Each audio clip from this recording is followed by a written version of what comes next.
बच्चों, आज हम पढ़ेंगे कक्षा 8 साइंस यानी कि विज्ञान का अध्याय 13 ध्वनि। हम आपको बताएंगे बच्चों इस पाठ से संबंधित प्रश्नों के उत्तर। तो चलिए शुरू करते हैं। सबसे पहला प्रश्न है यहाँ पर आपका, सही उत्तर चुनिए। और आप देख सकते हैं बच्चों, ध्वनि संचारित हो सकती है। आपके लिए ऑप्शन है, क है केवल वायु या गैसों में, ख है केवल ठोसों में, फिर ग है बच्चों केवल द्रव्यों में, और घ है ठोसों, द्रव्यों तथा गैसों में। तो क्या लिखेंगे आप उत्तर में? उत्तर में आप लिख सकते हैं बच्चों, घ वाला ऑप्शन बिल्कुल करेक्ट है, ठोस, द्रव्यों तथा गैसों में। और आपके प्रश्न का उत्तर हो जाएगा। ठीक है, इसके बाद आइए देख लेते हैं। यहाँ पर दूसरा प्रश्न है बच्चों, निम्न में से किस वाक् ध्वनि की आवृत्ति न्यूनतम होने की संभावना है? और यहाँ पर आपके लिए ऑप्शन है बच्चों, क है छोटी लड़की की, ख है छोटे लड़के की, ग है फिर पुरुष की, और ग है महिला की। तो आपको करेक्ट ऑप्शन यहाँ पर चुनना है। उत्तर में आप लिख सकते हैं बच्चों, उत्तर होगा छोटे लड़के की, यानी कि ख वाला ऑप्शन आपका बिल्कुल करेक्ट है। आप इसे लिख सकते हैं। इसके बाद बच्चों अगला प्रश्न है फिर आपके लिए प्रश्न 3, निम्नलिखित कथनों में सही के सामने टी तथा गलत के सामने एफ पर निशान लगाइए। यानी कि आपको ट्रू और फॉल्स यहाँ पर बताना है। जो कथन ट्रू होगा वहाँ पर आपको टी चुनना है, और जो गलत होगा वहाँ पर एफ लगाना है।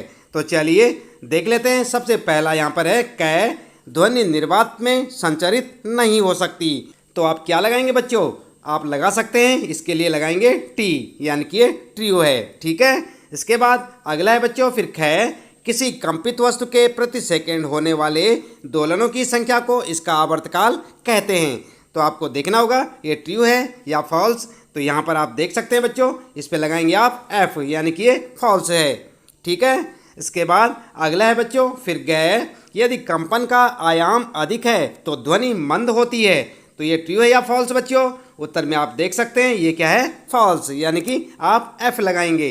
ठीक है, इसके बाद है अगला फिर, मानव कानों के लिए श्रव्यता का प्रास 20 हर्ट्ज से 20,000 हर्ट्ज है। आप इसमें टी लगा सकते हैं बच्चों, यानी कि ये ट्रू है। ठीक है, इसके बाद अगला है फिर, कंपन की आवृत्ति जितनी कम होगी तारतम्य उतना ही अधिक होगा। तो आपको क्या लगता है बच्चों, आप क्या लगाएंगे इसमें? आप लगा सकते हैं एफ, यानी कि ये फॉल्स है। ठीक है, इसके बाद अगला है बच्चों, अवांछित या अप्रिय ध्वनि को संगीत कहते हैं। तो क्या लिखेंगे आप लगा सकते हैं बच्चों एफ, यानी कि ये भी फॉल्स है। ठीक है, फिर है अगला बच्चों 6 है यहाँ पर, ध्वनि प्रदूषण आंशिक श्रवण अशक्तता उत्पन्न कर सकता है। तो ये ट्रू है या फॉल्स बच्चों? यहाँ पर लिखेंगे ट्रू, यानी कि टी आप लगा सकते हैं। ठीक है, और आपके इस प्रश्न का उत्तर भी हो जाएगा। इसके बाद बच्चों आइए देख लेते हैं। यहाँ पर चौथा प्रश्न आपके लिए, उचित शब्दों द्वारा रिक्त स्थानों की पूर्ति कीजिए। यहाँ पर आपको खाली स्थान भरने होंगे। और आप देख सकते हैं बच्चों, कह है किसी वस्तु द्वारा एक दोलन को पूरा करने में लिए गए समय को कहते हैं। और यहाँ पर आपको खाली स्थान भरना है। तो यहाँ पर क्या लिखेंगे आप? यहाँ पर आप लिख सकते हैं बच्चों आवर्त काल। क्या लिखेंगे यहाँ पर? आवर्त काल। ठीक है, अगला है बच्चों फिर है यहाँ पर आपके लिए, प्रबलता कंपन के, और फिर खाली स्थान है से निर्धारित की जाती है। तो क्या लिखेंगे यहाँ पर? यहाँ पर आप लिख सकते हैं बच्चों आयाम। क्या लिखेंगे? आयाम। कहाँ पर? यहाँ पर। ठीक है, और इसके बाद है बच्चों फिर आवर्तिका मात्रक और है। तो यहाँ पर क्या है बच्चों? यहाँ पर क्या लिखेंगे आप? देख रहे ना आप खाली स्थान। तो यहाँ पर आप लिखेंगे हर्ट्ज। क्या लिखेंगे? हर्ट्ज। कहाँ पर? यहाँ पर। ठीक है, इसके बाद अगला है बच्चों फिर, अवांछित ध्वनि को कहते हैं। क्या कहते हैं? आप जानते हैं क्या? उत्तर लिखेंगे शोर। यहाँ पर लिखेंगे शोर। खाली स्थान को, खाली स्थान में आप यहाँ पर शोर लिख सकते हैं। ठीक है, शोर कहते हैं। इसके बाद है बच्चों अगला, ध्वनि की तीक्ष्णता कंपनों की, और फिर खाली स्थान है से निर्धारित होती है। तो किससे निर्धारित होती है? आप लिख सकते हैं यहाँ पर बच्चों आवृत्ति। क्या लिखेंगे खाली स्थान में? आवृत्ति। ठीक है, और आपके इस प्रश्न का उत्तर भी हो जाएगा। इसके बाद बच्चों आइए देख लेते हैं। पांचवा प्रश्न है, एक दोलक 4 सेकंड में 40 बार दोलन करता है, इसका आवर्तकाल तथा आवृत्ति ज्ञात कीजिए। तो कर सकते हैं आप। उत्तर में आप देख सकते हैं बच्चों, ठीक इस प्रकार से लिखेंगे आप। सबसे पहले लिखेंगे आवर्तकाल, और हेडिंग डालकर यहाँ पर लिखेंगे 40 दोलन पूरा करने में लगा समय बराबर 4 सेकेंड। कितना समय लगा? 4 सेकेंड। ठीक है, तो एक दोलन को पूरा करने में लगा समय बराबर 4/40 बराबर 1/10। यानी कि 0.1 सेकेंड। आई बात समझ में? इसके बाद आप लिख सकते हैं बच्चों, फिर लिखेंगे आवर्ती और 4 सेकंड में होने वाले दोलनों की संख्या बराबर 40। तो 1 सेकंड में होने वाले दोलनों की संख्या बराबर 40/4 यानी कि 4×40। तो क्या लिखेंगे उत्तर में? 10। ठीक है, तो आपके प्रश्न का उत्तर यहाँ पर हो जाएगा। आप ध्यानपूर्वक लिखें बच्चों। इसके बाद बच्चों फिर आपके लिए यहाँ पर छठा प्रश्न, एक मच्छर अपने पंखों को 500 कंपन प्रति सेकंड की औसत दर से कंपित करके ध्वनि उत्पन्न करता है। कंपन का आवर्तकाल कितना है? तो क्या लिखेंगे आप? उत्तर में आप लिख सकते हैं बच्चों, ठीक इस प्रकार से लिखें आप उत्तर को। 500 कंपन करने में लगता है कितना? 1 सेकेंड। कितना लगता है? 1 सेकेंड। तो 1 कंपन करने में लगता है बराबर 1/500 सेकेंड। तो कितना आएगा फिर? 0.002 सेकेंड। ठीक है, इस प्रकार से आप अपना उत्तर लिख सकते हैं। इसके बाद बच्चों फिर देखते हैं यहाँ पर 7वां प्रश्न है, निम्न वाद्य यंत्रों में उस भाग को पहचानिए जो ध्वनि उत्पन्न करने के लिए कंपित होता है। और यहाँ पर आप देख सकते हैं बच्चों, क है आपके लिए ढोलक, ख है सितार और ग है बांसुरी। तो क्या लिखेंगे उत्तर में? उत्तर ठीक आप इस प्रकार से लिख सकते हैं बच्चों, ढोलक और उसके बाद डैश करके लिखें तानित झिल्ली, फिर लिखें सितार, डैश करके लिखेंगे तार, फिर लिखेंगे बांसुरी और यहाँ पर डैश करके लिखें वायु स्तंभ। ठीक है, और आपके प्रश्न का उत्तर हो जाएगा। साथ साथ याद भी करते रहें बच्चों। इसके बाद 8वां प्रश्न है, शोर तथा संगीत में क्या अंतर है? क्या कभी संगीत शोर बन सकता है? आपको बताना है। तो उत्तर में आप लिख सकते हैं बच्चों, शोर किसे कहते हैं? सबसे पहले हेडिंग डालकर लिखेंगे अप्रिय या अवांछित ध्वनि को शोर कहते हैं।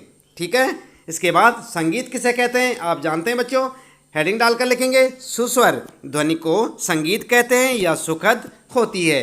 ठीक है, इसके बाद लिखेंगे हाँ, संगीत भी कभी कभी शोर बन जाता है यदि संगीत अत्यंत प्रबल हो जाए, यानी कि जब संगीत अवांछित होता है तो हम उसे शोर कहते हैं। ठीक है, इसके बाद अगला प्रश्न है बच्चों 9वां, अपने वातावरण में ध्वनि प्रदूषण के स्रोतों की सूची बनाइए। तो आप जानते हैं आपके चारों तरफ ध्वनि प्रदूषण किन किन कारणों से होता है बच्चों? उत्तर में आप लिख सकते हैं ध्वनि प्रदूषण के स्रोत निम्नलिखित हैं। और नंबर 1 लिखेंगे वाहनों की ध्वनियाँ, नंबर 2 विस्फोट यानी कि पटाखों का फटना, नंबर 3 लिखेंगे मशीनें और नंबर 4 आप लिख सकते हैं लाउड स्पीकर से शोर होता है ना। इसके बाद 5वां लिखेंगे वातानुकूलक और इसके बाद लिखेंगे बच्चों कूलर। आप जानते हैं ना कूलर से कितनी आवाज़ आती है। और इसके बाद 7वां लिखेंगे ऊंची आवाज़ में चलाए गए रेडियो, टीवी आदि। ठीक है, ये सब क्या करते हैं? ध्वनि प्रदूषण। ठीक है बच्चों, इसके बाद फिर है अगला प्रश्न आपके लिए 10वां, वर्णन कीजिए कि ध्वनि प्रदूषण मानव के लिए किस प्रकार से हानिकारक है। जानते हैं आप ध्वनि प्रदूषण से क्या क्या हानियाँ हो सकती है बच्चों? उत्तर लिखेंगे ध्वनि प्रदूषण मानव के लिए निम्न प्रकार से हानिकारक है और फिर पॉइंट बनाकर लिखेंगे। फर्स्ट लिखेंगे इससे अनेक स्वास्थ्य संबंधी समस्याएं उत्पन्न हो सकती हैं जैसे अनिद्रा, तनाव, चिंता, उच्च रक्तचाप आदि। ठीक है, दूसरा लिखेंगे बच्चों सेकेंड लिखें व्यक्ति की सुनने की क्षमता अस्थायी या अस्थायी रूप से कम हो जाती है। ठीक है, और आपके प्रश्न का उत्तर हो जाएगा बच्चों। फिर है आपका 11वां प्रश्न, आपके माता पिता एक मकान खरीदना चाहते हैं। उन्हें एक मकान सड़क के किनारे पर तथा दूसरा सड़क से 3 गली छोड़कर देने का प्रस्ताव किया गया है। आप अपने माता पिता को कौन सा मकान खरीदने का सुझाव देंगे? अपने उत्तर की व्याख्या कीजिए। तो उत्तर में आप लिख सकते हैं बच्चों, अगर हमारे माता पिता के पास 2 तरह के मकानों में से चुनाव करने का मौका है तो हम अपने माता पिता को सड़क से 3 गली छोड़कर बना मकान खरीदने का प्रस्ताव देंगे। इस मकान में ध्वनि प्रदूषण दूसरे मकान के मुकाबले काफ़ी कम होगा क्योंकि सड़क के किनारे बने मकान में वाहनों की ध्वनियाँ आदि ज़्यादा सुनाई देंगी। इससे स्वास्थ्य संबंधी तकलीफें हो सकती हैं तथा सुनने की क्षमता भी प्रभावित हो सकती है। इसके अतिरिक्त सड़क के किनारे बने मकान में वायु प्रदूषण भी काफ़ी अधिक होगा, इसलिए सड़क से 3 गली छोड़कर बना मकान ही उत्तम है। आई बात समझ में? इस प्रकार से आप लिख सकते हैं बच्चों, और चाहे तो आप अपने हिसाब से उत्तर लिख सकते हैं।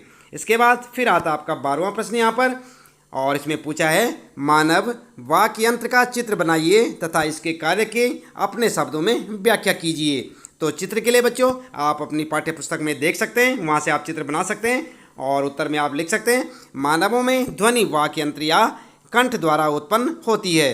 वाक्यंत्र श्वास नली के ऊपरी सिरे पर होता है। वाक्यंत्र के आर पार दो वाक तंतु इस प्रकार तनित होते हैं कि उनके बीच में वायु के निकलने के लिए एक संकीर्ण झिरी बनी होती है। जब फेफड़े वायु को बलपूर्वक झिरी से बाहर निकालते हैं तो वाक तंतु कंपित होते हैं, जिससे ध्वनि उत्पन्न होती है। वाक तंतुओं से जुड़ी मांसपेशियां तंतुओं को तना हुआ या ढीला कर सकती हैं। जब वाक तंतु तने हुए या पतले होते हैं तब वाक ध्वनि का प्रकार उस वाक ध्वनि से भिन्न होता है जब वे ढीले और मोटे होते हैं।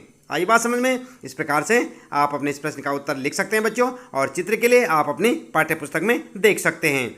इसके बाद बच्चों फिर आता आपका 13वां प्रश्न है, आकाश में तड़ित तथा मेघ गर्जन की घटना एक समय तथा हमसे समान दूरी पर घटित होती है। हमें तड़ित पहले दिखाई देती है और मेघ गर्जन बाद में सुनाई देता है।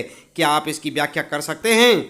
तो क्या लिखेंगे उत्तर? उत्तर में आप लिख सकते हैं बच्चों, आकाश में तड़ित तथा मेघ गर्जन की घटना एक समय पर तथा हमसे समान दूरी पर घटित होती है। फिर भी हमें तड़ित पहले दिखाई देती है तथा मेघ गर्जन बाद में सुनाई देता है। इसका कारण यह है कि प्रकाश की चाल ध्वनि की चाल से काफ़ी अधिक होती है, इसलिए वह हमें आवाज़ सुनाई देने से पहले दिखाई देता है। आई बात समझ में बच्चों? ठीक इस प्रकार से आप अपना उत्तर लिखें और साथ साथ याद भी करते रहें। इस प्रश्न के उत्तर के साथ ही बच्चों इस पाठ से संबंधित प्रश्नों के उत्तर यहाँ पर समाप्त होते हैं। उम्मीद है कि आपको अच्छे से समझ आए होंगे। इसी प्रकार लगातार कक्षा 8 विज्ञान यानी साइंस के सभी पाठों के प्रश्न उत्तर जानने के लिए आप लगातार देखते रहें वीडियो, जुड़े रहें हमारे साथ। और यदि आप चैनल में पहली बार आए हैं तो चैनल को सब्सक्राइब अवश्य कर दें, बेल आइकन भी दबा दें बच्चों, ताकि आपको आने वाली प्रत्येक पाठ की वीडियो की नोटिफिकेशन मिलती रहे। मिलते हैं फिर अगली वीडियो में नए पाठ के कुछ नए प्रश्न उत्तरों के साथ।